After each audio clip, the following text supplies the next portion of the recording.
ସୁନ୍ଦର ସେହି ହୃଦୟ ଯେ ଅନ୍ୟର ଦୁଃଖରେ ସାମିଲ ହୋଇଯାଏ। ସୁନ୍ଦର ସେହି ଆବେଗ ଯେ ଅନ୍ୟର ଭାବନାକୁ ବୁଝିଯାଏ। ସୁନ୍ଦର ସେହି ଅନୁଭବ ଯେଉଁଥିରେ ପ୍ରେମର ମଧୁରତା ଭରିଥାଏ। ସୁନ୍ଦର ସେହି କୋଳ ଯାହାର ପଣତ ଦୁଃଖକୁ ଲୁଚାଇ ଦିଏ। ଜୟ ଶ୍ରୀକୃଷ୍ଣ। ବନ୍ଧୁଗଣ, ଥରେ ଶ୍ରୀକୃଷ୍ଣଙ୍କୁ ପାଣ୍ଡବମାନେ ପଚାରିଲେ, ହେ କେଶବ, ଆଗକୁ ଯେଉଁ କଳିଯୁଗ ଆସିବାର ଅଛି ତାର ଲକ୍ଷଣ ସମ୍ବନ୍ଧରେ କିଛି କୁହନ୍ତୁ। ଭଗବାନ ଶ୍ରୀକୃଷ୍ଣ କହିଲେ, ତୁମେ 5 ଜଣ ଯାକ ବାହାରକୁ ଯାଇ ଘଣ୍ଟାଏ 2 ଘଣ୍ଟା ବୁଲି କଣ ଦେଖିଲ ମୋତେ ଆସି କୁହ। ପ୍ରଥମେ ଯୁଧିଷ୍ଠିର ଫେରି ଆସି କହିଲେ, ମୁଁ 2ଟି ଶୁଣ୍ଢ ଥିବା ଏକ ହାତୀ ଦେଖିଲି। ଭୀମ କହିଲେ, ମୁଁ ଦେଖିଲି ଯେ ମଶାଣିରେ ମଢ ଖାଉଥିବା ଶାଗୁଣାର ପରରେ ମନ୍ତ୍ର ସବୁ ଲେଖାଯାଇଛି। ଅର୍ଜୁନ କହିଲେ, ହେ କେଶବ, ମୁଁ ଦେଖିଲି ଗୋଟାଏ ଗାଈ ତା ନିଜ ବାଛୁରୀକୁ ଚାଟି ଚାଟି ତା ଦେହରୁ ରକ୍ତ ବାହାର କରିଦେଲାଣି। ନକୁଳ କହିଲେ, ମୁଁ ଦେଖିଲି ଗୋଟାଏ ଜାଗାରେ 7ଟି କୂଅ ଅଛି। ସେଥିରୁ 6ଟିରେ ପାଣି ଭର୍ତ୍ତି ହୋଇ ରହିଥିବା ସ୍ଥଳେ 7ମ କୂଅଟିକୁ ଯାଇପାରୁନି। ଶେଷକୁ ସହଦେବ କହିଲେ, ମୁଁ ଦେଖିଲି ପାହାଡରୁ ଏକ ବିରାଟ କାୟ ପଥର ଖସୁଛି, କିନ୍ତୁ ତାକୁ ସାମାନ୍ୟ ଗୋଟାଏ ଘାସ ଅଟକେଇ ଦେଉଛି। ଭଗବାନ ଶ୍ରୀକୃଷ୍ଣ ବୁଝାଇ ଦେଲେ, ହାତୀର 2ଟି ଶୁଣ୍ଢର ଅର୍ଥ କଳି ଯୁଗରେ ପ୍ରତ୍ୟେକ ମଣିଷର 2ଟି ମୁହଁ ଥିବ। ସେ ଯାହା କହିବ ତାହା କରିବ ନାହିଁ। ଶାଗୁଣ ପିଠିରେ ମନ୍ତ୍ର ଲେଖା ହୋଇଥିବାର ଅର୍ଥ କଳି ଯୁଗର ବେଦ ଅଧ୍ୟୟନ କରୁଥିବା ମଣିଷ ମାଛ ମାଂସ ଖାଇବାକୁ ବିକଳ ହେବ। ଗାଈ ତା ନିଜ ବାଛୁରୀକୁ ଚାଟି ଚାଟି ରକ୍ତ ବାହାର କରିଦେଉଛି, ଏହାର ଅର୍ଥ କଳି ଯୁଗରେ ବାପା ମା ମାନେ ସେମାନଙ୍କର ପିଲାମାନଙ୍କୁ ଦରକାର ଠାରୁ ଅଧିକ ଭଲ ପାଇ ଅମଣିଷ କରିଦେବେ। 6ଟି କୂଅରୁ ଟୋପାଏ ପାଣି 7ମ କୂଅକୁ ଯାଇପାରୁନିର ଅର୍ଥ 6 ଜଣ ଧନୀ ଭାଇ ଥିଲେ ମଧ୍ୟ 7ମ ଗରିବ ଭାଇକୁ ଆଦୌ ସାହାଯ୍ୟ କରିବେ ନାହିଁ। ବିରାଟ କାୟ ପଥରକୁ ଘାସ ଅଟକେଇ ଦେଉଛି, ଏହାର ଅର୍ଥ କଳି ଯୁଗରେ ଯେତେ ଅନ୍ୟାୟ ପାପ କଲେ ବି କେବଳ ରାମ ନାମକ 2ଟି ଅକ୍ଷରର ଜପ ସବୁ ମହାପାପକୁ ଧୋଇଦେବ। ଶ୍ରୀକୃଷ୍ଣଙ୍କର ମୁଖ ନିଃସୃତ ବାଣୀ ଗୀତା, ଯେଉଁଥିରେ ଏ କଳିଯୁଗର ମନୁଷ୍ୟମାନଙ୍କ ପାଇଁ ଜୀବନ ବଞ୍ଚିବାର ଅଦ୍ଭୁତ କଳା ଭରି ରହିଛି। ଯିଏ ସେହି ଗୀତାର ସୁବିଚାର ସମ୍ପର୍କରେ ବୁଝି ସେହି ଅନୁସାରେ ନିଜ ଜୀବନକୁ ଆଗକୁ ନିଏ, ସେ ହିଁ ଏହି କଳିଯୁଗରେ ଶାନ୍ତିରେ ଓ ଆନନ୍ଦରେ ବଞ୍ଚିପାରେ। ମୁଁ ଯଦି କୁହେ, ପ୍ରଭୁ ମୁଁ ଅପରାଧୀ, ତେବେ ପ୍ରଭୁ କୁହନ୍ତି, ମୁଁ କ୍ଷମା କରିଦେବି। ମୁଁ ଯଦି କହେ, ପ୍ରଭୁ ମୁଁ ଚିନ୍ତିତ, ମୁଁ ଯନ୍ତ୍ରଣାରେ ପୀଡ଼ିତ, ପ୍ରଭୁ କୁହନ୍ତି, ସବୁ ଚିନ୍ତା ଯନ୍ତ୍ରଣା ସମସ୍ୟାରୁ ମୁଁ ହିଁ ମୁକ୍ତ କରିଦେବି। ମୁଁ ଯଦି କୁହେ, ପ୍ରଭୁ ମୁଁ ଏକୁଟିଆ, ତେବେ ପ୍ରଭୁ କୁହନ୍ତି, ଭଲ ଭାବରେ ଦେଖ, ମୁଁ ତୋ ସାଥିରେ, ତୋ ଆଖପାଖରେ, ସବୁଆଡେ ସବୁବେଳେ ତୋ ସହିତ ଅଛି। ଭଗବାନ କାହାରି ହେଲେ ଋଣୀ ରହନ୍ତି ନାହିଁ। ଭଗବାନ କାହାକୁ ହେଲେ ଋଣୀ ହୋଇ ରହିବାକୁ ବି ଦିଅନ୍ତି ନାହିଁ। ସେ ଶୁଦ୍ଧ ସହିତ ମୂଳଧନ ବି ସଂଗ୍ରହ କରିନିଅନ୍ତି। ଯେଉଁ ବ୍ୟକ୍ତି ନିଜର ସତ୍କର୍ମ ରୂପୀ ଫଳ ଭଗବାନଙ୍କୁ ଅର୍ପଣ କରେ, ତା ଜୀବନ ଟୋକେଇକୁ ଭଗବାନ ସୁଖ ସୁବିଧା ରୂପୀ ରତ୍ନରେ ଭର୍ତ୍ତି କରି ଦିଅନ୍ତି। ଗୋଟାଏ ବୁନ୍ଦାର ଜୀବନ ଅଟେ ମନୁଷ୍ୟର, କିନ୍ତୁ ଅହଙ୍କାର ସମୁଦ୍ର ଠାରୁ ମଧ୍ୟ ବଡ଼ ଅଟେ। ପୁରା ଦୁନିଆକୁ ସଂସ୍କାର ଦ୍ୱାରା ଜିତା ଯାଇପାରେ, କିନ୍ତୁ ଜିତିଥିବା ମନୁଷ୍ୟ ବି ହାରି ଯାଇଥାଏ ଅହଙ୍କାରରେ। ଜୀବନ ଏପରି ରଙ୍ଗମଞ୍ଚ ଯେଉଁଠି ଅଭିନେତା ନିଜେ ମଧ୍ୟ ଜାଣେ ନାହିଁ ତାର ପରଦୃଶ୍ୟ କଣ ହେବ। ଧୋକା ଦ୍ୱାରା ଅର୍ଜନ କରାଯାଇଥିବା ପଇସାକୁ ଯଦି ପୁଣ୍ୟରେ ଲଗାଇବେ, ତେବେ ପୁଣ୍ୟ ତ ତାକୁ ମିଳିଥାଏ ଯାହାକୁ ତୁମେ ଧୋକା ଦେଇଥାଅ। ଈଶ୍ୱରଙ୍କର ମନୁଷ୍ୟକୁ ଏକ ସନ୍ଦେଶ, ହେ ମନୁଷ୍ୟ, ତୁମେ ପୃଥିବୀକୁ ଏକ କୁଣିଆ ଭାବରେ ଆସିଛ, ମାଲିକ ଭାବରେ ନୁହେଁ। ମତଲବ ଏହି ଶବ୍ଦଟିର ଓଜନ ବହୁତ ଅଧିକ ଅଟେ। ସେଇଥିପାଇଁ ତ ମତଲବ ସରିଗଲା ପରେ ସମ୍ପର୍କ ହାଲକା ହୋଇଯାଏ।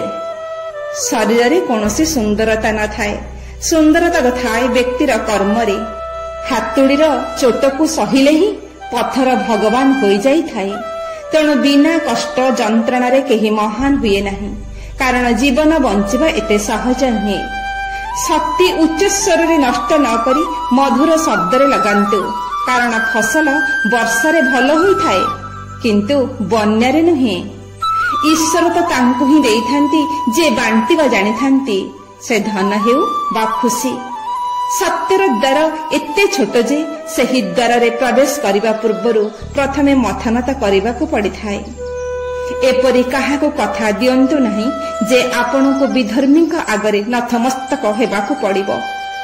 आमर लक्ष्य जीवन रे सफलता प्राप्त करने अवश्य हेबा दरकार, किंतु अन्य को असफल करिवार लक्ष्य कदापि मध्य मन को न आनिबा आवश्यक।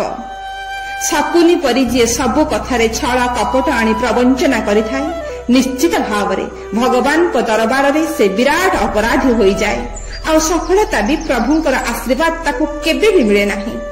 दुर्योधन परि जे निजर संपत्ति सत्ता और शक्तिर दुरुपयोग करे सर्वनाश ही अंतिम फल होइथाय।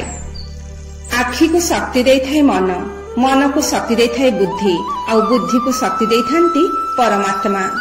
अधिकरु अधिक पाप शरीर द्वारा नुहे मन द्वारा होइथाय। तेणु मनरे ध्यान, मनरे पूजा, मनरे प्रभुंको सेवा करबा उचित। बाह्य पूजा ठारू मानसी पूजा रे प्रभु शीघ्र संतुष्ट होइथांती, किंतु मनरे निष्ठा थिबा आवश्यक। थारे जने तंती जने साधुंका पाखकु जाई कहिला, बाबा पूजा करबा पई मोर बहुत मन हेउची, हेले गोटे बोली पैसा खर्च करबाकू मन हेउ नाही।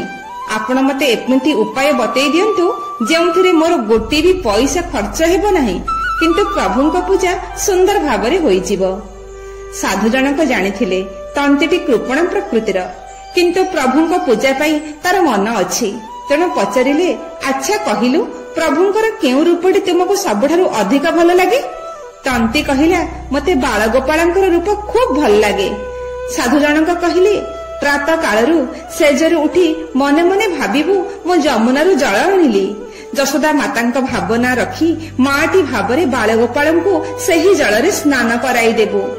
तांकु भोगरे दूध आउ लहुणी लगाइबु, आउ कहिबु, कान्हु सबतक लहुणी खाई दियो। तापरे तांकु विभिन्न वस्त्र रे भूषण रे श्रृंगार करदेबु। मन मध्यरे ए सब कला बेले मन को आउ कुआड़े भी नबु नाही। बालगोपालंकु सबुदिन एपरी मन भितरे पूजा करिबु, आउ पूजा शेषरे क्षमा प्रार्थना करिबु।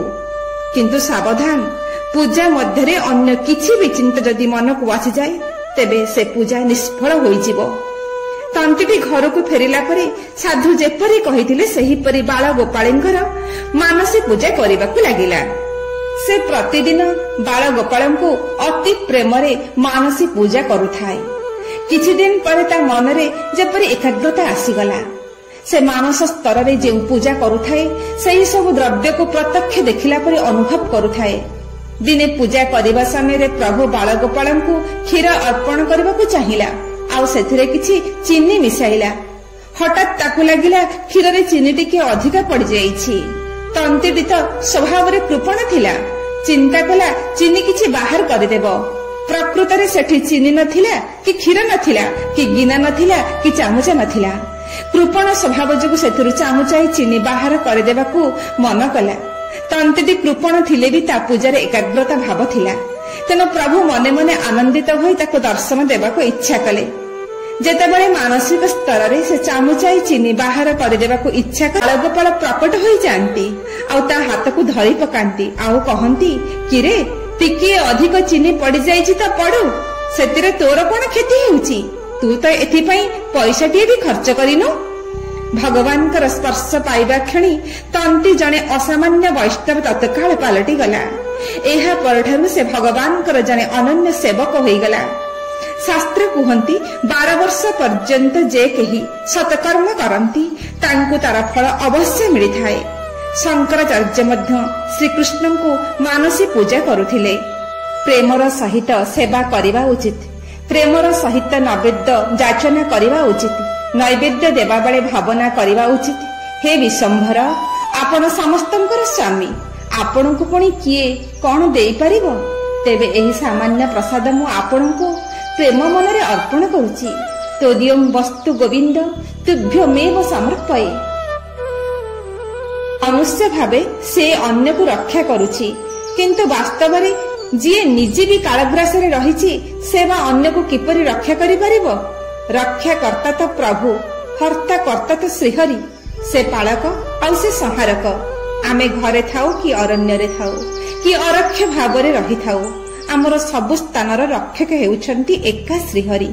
जदि परमात्मांकर कृपा होई थाए ତେବେ ଯିଏ ଅନାଥ ହୋଇଥାଉ କି ବନବାସୀ ସେ ଜୀବିତ ରହିପାରେ, ଆଉ ପରମେଶ୍ୱରଙ୍କ ଦ୍ୱାରା ଯିଏ ନିହତ ହୋଇସାରିଥାଏ ସେ ଘରେ ସୁରକ୍ଷିତ ଥିଲେ ସୁଦ୍ଧା ଜୀବିତ ରହିପାରେ ନାହିଁ, ମରିବା ହିଁ ସାର ହୋଇଥାଏ। ଏ ସଂସାରରେ ଦୁଇଟି ଅମୃତ ଅଛି, ଯାହା ସ୍ୱର୍ଗର ଅମୃତ ଠାରୁ ମଧ୍ୟ ଶ୍ରେଷ୍ଠ। ଗୋଟିଏ ନାମାମୃତ ଆଉ ଗୋଟିଏ କଥାମୃତ। ଦେବତାମାନେ ସ୍ୱର୍ଗର ଅମୃତ ପାନ କରି ସୁଦ୍ଧା ଶାନ୍ତିରେ ନାହାନ୍ତି, କିନ୍ତୁ ମନୁଷ୍ୟ ପାଖରେ ଏହି ଦୁଇଟି ଅମୃତ ଅଛି। ପରମାତ୍ମାଙ୍କର ନାମ ସତତ ଜପ କରିବା ନାମାମୃତ। ରାମ ନାମ ହେଉ କି କୃଷ୍ଣ ନାମ ହେଉ, ଏହି ନାମରେ ଯେଉଁ ଶକ୍ତି ଅଛି ତାହା ସ୍ୱୟଂ ପ୍ରଭୁଙ୍କ ଠାରୁ ମଧ୍ୟ ବଡ଼। କୁହାଯାଏ ନାମ ଜପର ମହିମା ଅଦ୍ଭୁତ। ଜପ କରିବା ଦ୍ୱାରା ଜନ୍ମ ଜାତକର ଗ୍ରହ ସୁଦ୍ଧା ବଦଳି ଯାଇଥାଏ। ସେହିପରି ପ୍ରଭୁଙ୍କ ଦିବ୍ୟ କଥାମୃତକୁ ଯିଏ ଶ୍ରବଣ କରନ୍ତି ତାଙ୍କ ଜୀବନରୁ ସମସ୍ତ ଅମଙ୍ଗଳ, ସମସ୍ତ ନକାରାତ୍ମକ ଶକ୍ତିର ପ୍ରଭାବ ବହୁ ଦୂରକୁ ଚାଲିଯାଆନ୍ତି। ମନୁଷ୍ୟ ଜୀବନ ଯଦି ପବିତ୍ର ହୋଇଥାଏ ତେବେ ଭଗବାନ ବିନା ନିମନ୍ତ୍ରଣରେ ସ୍ୱୟଂ ତା ପାଖକୁ ଚାଲି ଆସନ୍ତି। କାରଣ ଭଗବାନ ତ ନିଜେ ନାରଦଙ୍କୁ କହିଛନ୍ତି, ନାହଂ ବସାମି ବୈକୁଣ୍ଠି ଯୋଗିନାଂ ହୃଦୟେ ନଚ ମଦ୍ଭକ୍ତା ଯତ୍ର ଗାୟନ୍ତି ତତ୍ର ତିଷ୍ଠାମି ନାରଦ। ନା ମୁଁ ବୈକୁଣ୍ଠରେ ଥାଏ, ନା ଯୋଗୀଜନଙ୍କ ହୃଦୟରେ। ମୁଁ ତ ସେହିଠାରେ ରହିଥାଏ ଯେଉଁଠାରେ ମୋ ଭକ୍ତ ପ୍ରେମ ଭାବରେ ମୋର କୀର୍ତ୍ତନ କରୁଥାଏ। ସେଦିନ ବିଦୁର ଆଉ ତାଙ୍କ ପତ୍ନୀ ସୁଲଭା ପ୍ରେମରେ ପ୍ରଭୁ ଶ୍ରୀକୃଷ୍ଣଙ୍କ କୀର୍ତ୍ତନ କରୁଥିଲେ। ବିନା ନିମନ୍ତ୍ରଣରେ ଭଗବାନ ଶ୍ରୀକୃଷ୍ଣ ବିଦୁରଙ୍କ ଘରକୁ ଚାଲି ଆସିଲେ। ଦୁର୍ଯ୍ୟୋଧନର 56 ପ୍ରକାରର ଅନ୍ନ ବ୍ୟଞ୍ଜନକୁ ପ୍ରତ୍ୟାଖ୍ୟାନ କରିଦେଇ ବିଦୁରଙ୍କ ଘରେ ଶାଗ ଭଜା ଗ୍ରହଣ କରିଥିଲେ। ପ୍ରକୃତରେ ସ୍ୱାଦିଷ୍ଟତା, ମିଷ୍ଟତା ବା ମଧୁରତା ବସ୍ତ୍ର ବା ଭୋଜନରେ ନଥାଏ। ବିକାରଗ୍ରସ୍ତ ମନ ଯାହାର, ସେ ଦେଇଥିବା କ୍ଷୀର ମୋହନ ବି ବିଷ ଭଳି ଲାଗେ। ସ୍ୱାଦ ଥାଏ ମନରେ। ଭଗବାନଙ୍କୁ ଦୁର୍ଯ୍ୟୋଧନଙ୍କର ମିଷ୍ଟାନ ସୁଖ ଲାଗିନଥିଲା, କିନ୍ତୁ ବିଦୁରଙ୍କ ଘରେ ସେ ମହା ଆନନ୍ଦରେ ଶାଗ ଭଜା ଭୋଜନ କରିଥିଲେ। ଲୁଗାରେ ଲାଗିଥିବା ଦାଗ ସଫା କରାଯାଇପାରେ, କିନ୍ତୁ ମନ କି ହୃଦୟରେ ଲାଗିଥିବା ଦାଗ 3 ପୁରୁଷ ପର୍ଯ୍ୟନ୍ତ ସଫା କରାଯାଇପାରେ ନାହିଁ। ସଙ୍ଗରେ ରଙ୍ଗରେ ମନ ରଙ୍ଗିଲା ହୁଏ। ସଙ୍ଗର ପ୍ରଭାବ ମନରେ ପଡ଼େ। ସତ୍ସଙ୍ଗଟିଏ ଜୀବନରେ ମିଳିଲେ ଜୀବନର ପ୍ରକାଶ ଦେଖାଯାଏ, ଆଉ କୁସଙ୍ଗ ମିଳିଲେ ଜୀବନ ଭ୍ରଷ୍ଟ ହୋଇଯାଏ। ଭାଗବତ କୁହନ୍ତି, ଧୃତରାଷ୍ଟ୍ରଙ୍କ ଭଳି ଦୁଷ୍ଟ ବ୍ୟକ୍ତିର ସଙ୍ଗ ଲାଭ କରି ମୋ ବୁଦ୍ଧି ଭ୍ରଷ୍ଟ ହୋଇଯିବ ବୋଲି ଭାବି ବିଦୁର ତାଙ୍କ ସଙ୍ଗ ତ୍ୟାଗ କରି ଗଙ୍ଗା କୂଳକୁ ଆସି ଏକାନ୍ତରେ ପ୍ରଭୁ ଭକ୍ତିରେ ମନ ଲଗାଇଥିଲେ। ତେଣୁ ପ୍ରଭୁ ଶ୍ରୀକୃଷ୍ଣ ସ୍ୱୟଂ ଚାଲି ଆସି ଦୁର୍ଯ୍ୟୋଧନର 56 ପ୍ରକାରର ବ୍ୟଞ୍ଜନ ବଦଳରେ ବିଦୁରଙ୍କର ଶାଗ ଭଜା ଖାଇଲେ। ଆମେ ଏଇଭଳି ସତ୍କର୍ମ କରିବା ଉଚିତ, ଯାହା ଫଳରେ ଭଗବାନ ଆମ ପାଖକୁ ଆସିବା ପାଇଁ ଇଚ୍ଛା କରିବେ। ଜୟ ଶ୍ରୀକୃଷ୍ଣ।